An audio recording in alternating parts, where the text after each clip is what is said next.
কুকুৰৰ লেণ্ডমাৰ্ক হয়। সেই একেই দৃশ্য দেখা পোৱা যায় লক্ষ্মী, সৰস্বতী আৰু কালী পূজাৰ ক্ষেত্ৰতো। কোনো বিদেশী পৰ্যটক অথবা আপোনাৰ কণমানিটোৱে যদি প্ৰশ্ন কৰে সেয়া কোন, কি উত্তৰ দিব আপুনি? ক'ব নেকি এয়া আমাৰ ভগৱান? ক'ব নেকি সেই হাত নোহোৱাজন বিশ্বকৰ্মা, সেই কাপোৰ নোহোৱা গৰাকী লক্ষ্মী, সেই মূৰ চিগা গৰাকী সৰস্বতী, আৰু এই যে অলপ আগতে কুকুৰে প্ৰস্ৰাৱ কৰি গ'ল, সেয়া হৈছে আমাৰ শক্তিৰ আৰাধ্য দেৱী কালী।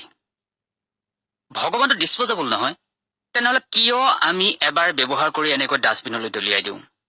কোৱা হয় আজিৰ ল'ৰা ছোৱালীয়ে ধৰ্ম কৰ্ম নামানে। কিয় মানিব? কোৱা হয় আজিৰ ল'ৰা ছোৱালীয়ে ভগৱানক বিশ্বাস নকৰে। কিয় বিশ্বাস কৰিব? এইবোৰ দেখাৰ পাছত কিয় ভয় কৰিব ভগৱানলৈ? এচামে ধৰ্মৰ নামত কৰি আছে এইবোৰ, আৰু এচামে সংস্কৃতিৰ নামত কৰি আছে সেইবোৰ।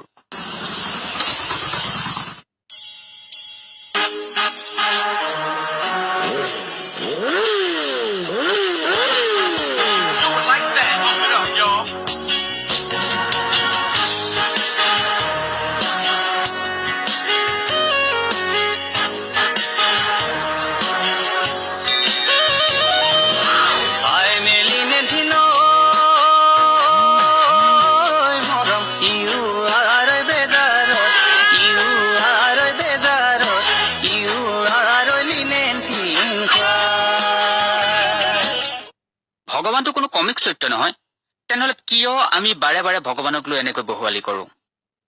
বিশ্বৰ কোনো ধৰ্মতে হয়তো ভগৱানক ইমান ইটিকিং, ইমান বহুৱালি কৰা নহয়, যিমান আমাৰ ধৰ্মত, আমাৰ সমাজত হয়। সমাজত ধৰ্মান্তৰিত হাৰ বৃদ্ধি পোৱা এইবোৰো একোটা কাৰণ। টকা আছে বাবেই আপুনি গান বনাব পাৰে, চিনেমা বনাব পাৰে। টকা আছে বাবেই আপুনি জাক জমকতাৰে পূজা পাতিবও পাৰে।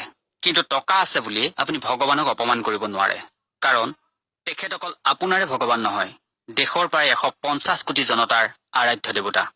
এতিয়া আপোনাৰ প্ৰতিষ্ঠানত যদি এভাগ স্থায়ী প্ৰতিমা ৰখাৰ কথা কোৱা হয়, তেনেহ'লে আপুনি হয়তো ক'ব বিশ্বকৰ্মা পূজাত প্ৰতি বছৰে নতুন প্ৰতিমা প্ৰতিষ্ঠা কৰাটো আমাৰ পৰম্পৰা। কিন্তু পৰম্পৰাবোৰ কোনে প্ৰচলন কৰিছিল? সমাজে, মানুহে, তাৰমানে আমিয়ে প্ৰচলন কৰা এটা পৰম্পৰা, আমিয়ে বন্ধা এটা নিয়ম সমাজৰ ভালৰ বাবে আমিয়ে সংশোধন কৰিব নোৱাৰা কি কাৰণ আছে? অমূল্য অসম মূৰ্তি পূজাৰ বিৰোধী নহয়, কেৱল সেইসকল লোকৰহে বিৰোধী যিসকলে মূৰ্তি পূজাৰ নামত এইবোৰ কৰি আমাৰ ধৰ্মটোক, আমাৰ জাতিটোক কলংকিত কৰিছে। অনুৰোধ কৰিছো আপোনালোকক, পূজাৰ পাছত কোনো প্ৰতিমাকে আপোনালোকে এনেদৰে নৰ্দমাৰ পাৰত, ডাষ্টবিনৰ কাষত নেৰিব।